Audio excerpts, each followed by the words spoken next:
남양 유업 창업주 외손녀인 황하나 씨가 마약 투약 혐의로 어제 저녁 구속됐습니다. 경찰은 마약 투약 혐의와 함께 황 씨의 마약 공급 혐의에 대해서도 함께 조사를 벌일 방침입니다. 취재기자 연결해보자. 김대겸 기자. 네, 사회부입니다.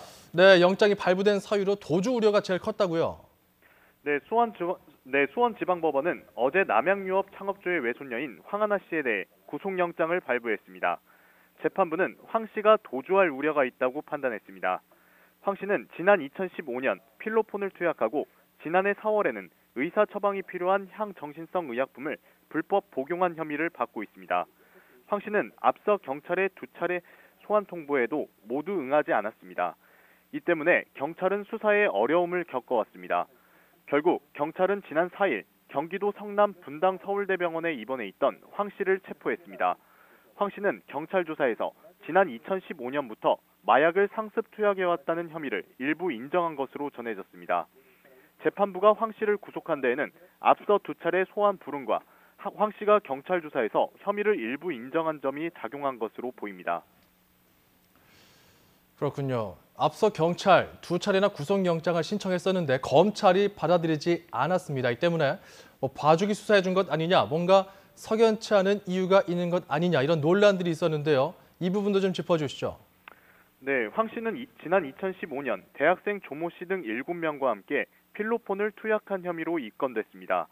당시 경찰은 대학생 조 씨만 구속한 뒤 사건을 검찰에 넘겼습니다. 조 씨는 지난 2016년 1월 1심에서 징역 2년 6개월에 집행유예 3년을 선고받았습니다. 당시 재판부는 황 씨가 조 씨에게 필로폰 0.5g을 공급하는 등 황 씨를 공범으로 봤습니다.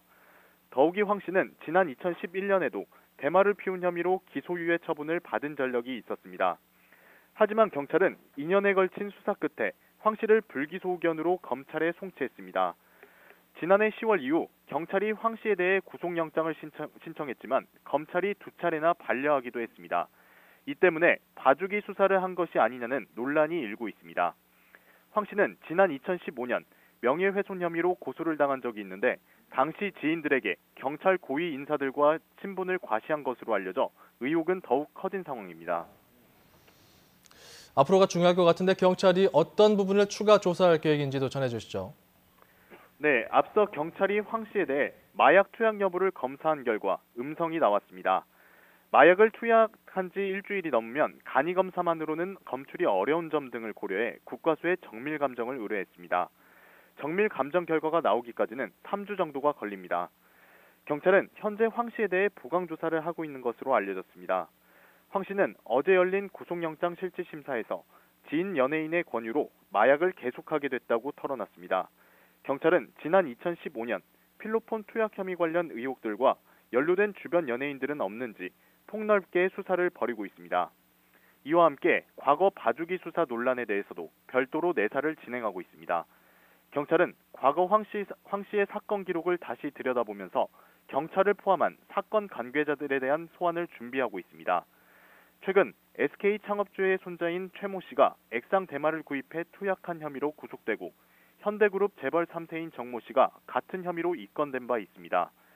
재벌 3세들의 마약 투약 의혹으로 세간의 관심이 높아진 상황에서 경찰이 황 씨와 관련된 의혹들에 대해 어떤 결과를 내놓을지 관심이 쏠리고 있습니다.